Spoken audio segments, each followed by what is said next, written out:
Good evening everyone. তো চলে এসছে আর একটা নতুন মিনি ব্লগ নিয়ে। তো শীত পড়তে না পড়তেই নতুন পিঠে খেতে চেয়েছিলাম মায়ের কাছে। তো মায়ের কাছে বলা মানে যেমন বলা তেমন কাজ। তারপরে সব রেডি করে নেওয়ার পরে বলছিল যে নারকেলের পুর দিয়ে পাটিসাপটা বানাবে, কিন্তু দুটো ঘরে ছিল, সেই দুটো নষ্ট হয়ে গেছিলো আর কিনে আনা হয়নি জন্য আর হয়নি, তাই সন্দেশ দিয়ে তৈরি করছিল। পিঠে কিন্তু একটু ঠান্ডা ঠান্ডা হলেই খেতে ভালো লাগে, কিন্তু প্রথম পিঠের জন্য আমরা প্রথম হওয়ার সাথে সাথেই ভাইয়ের আমি একটা দুটো করে খেয়ে নিয়েছিলাম, বাবাও একটা খেয়েছিল।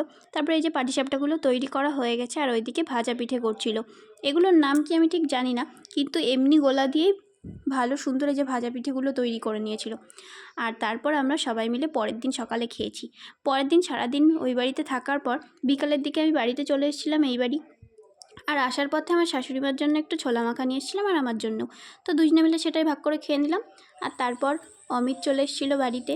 আর আগে তোমাদেরকে তো বলেছি, এই যেই মাঠে গাছগুলো লাগানো হয়েছিল প্রায় 2-3 হাজার টাকার গাছ, সেই লেবু গাছ থেকে শুরু করে সব গাছে পুরো জল উঠে গেছিলো জন্য একদম গাছগুলো সব মারা গেছে, শুধু ডালিম গাছটাই বেঁচে আছে। আর এই যে ঘাস ঘাস মতো হয়ে উঠেছিল, তো সেগুলো সব পুড়িয়ে দিয়েছে একটা পাশ, আর একটা পাশ হলো সুন্দর মতো আছে। তো যেখানটায় গাছগুলো লাগাবে তো সেখানে অনেক আগাছা হয়েছিল, তো সেগুলো পরিষ্কার করছিল। আর এদিকে খেজুর গাছ থেকে একটুখানি ডালগুলো ছাড়ছিল ভাই আর অমিত মিলে, দুজনে মিলে। আর এই দেখো খেজুর গাছের এটা দিয়ে কি সুন্দর একটা চরকা বানিয়ে দিয়েছে। আর প্রায় সব ওই যে কচু গাছ হয়েছিল সেগুলো সব কেটে কেটে ফেলেছিল, কচুর লতিগুলো কেটে ফেললো। যারা নেওয়ার তারা নিল। দেখো কত কিউট একটা বিড়ালের বাচ্চা এসেছে, কত কিউট না। এ দেখো অনেক গাছগুলো ওরা নিয়ে গেছে আর অনেকগুলো আমাকে নিতে পাঠিয়েছিল। এই দেখো বৃষ্টির মধ্যে তাও কিন্তু বেঁচে আছে, বৃষ্টির আগে এগুলো কেনা হয়েছিল। ওরা অনেকগুলো নিয়ে গেছে। আর আমি এই যে এগুলো কিন্তু সবই ফলের গাছ, আমি সব এবার নিয়ে যাব। ক্যামেরাটা অফ করে 2-3টে করে নিয়ে যাব। তো সারা মাঠ তো ভরেনি, প্রায় 22টা মতো গাছ লাগানো হয়েছে খুঁড়ে খুঁড়ে। আর এই যে কাঠবাদাম গাছটা একদম অড জায়গায় ছিল বলে তুলে এনে একদম মাঠের এই পাশে লাগিয়ে দিয়েছে। দেখো সেদিনকে আমরা 3জন কিছুই খাইনি দুপুরবেলায়। আর এই দেখো গাছ লাগানো হয়ে গেছে, আর এদিকে ভাই দাঁড়িয়ে দাঁড়িয়ে পোজ দিচ্ছে। যে ভিডিও করা স্টার্ট করেছে দেখলো, সেই হলো পোজ দিচ্ছিল।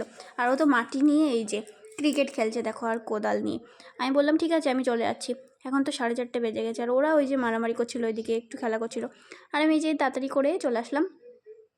চারিদিকে পাখির আওয়াজ, আর কত সুন্দর লাগছিল মেঘটা দেখতে। আর ওদের ওগুলোও দেখছিলাম আমি দাঁড়িয়ে দাঁড়িয়ে। আমারও যেতে ইচ্ছা করছিল না বলে আমি একটু ধীরে ধীরেই যাচ্ছিলাম।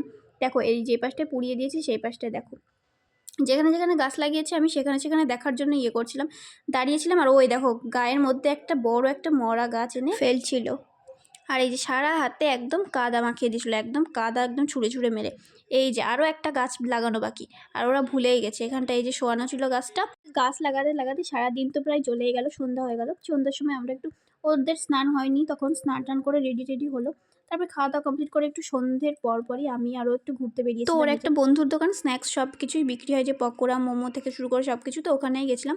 তো ওখানে এই যে আমাদের প্যান ফ্রাই পকোড়া দিয়ে দিয়েছিল, উপরে একটু মেয়োনিজ ছড়িয়ে। এটা তো অমিতের ফেভারিট, ওই জন্য প্রায়ই ও এটা খায়।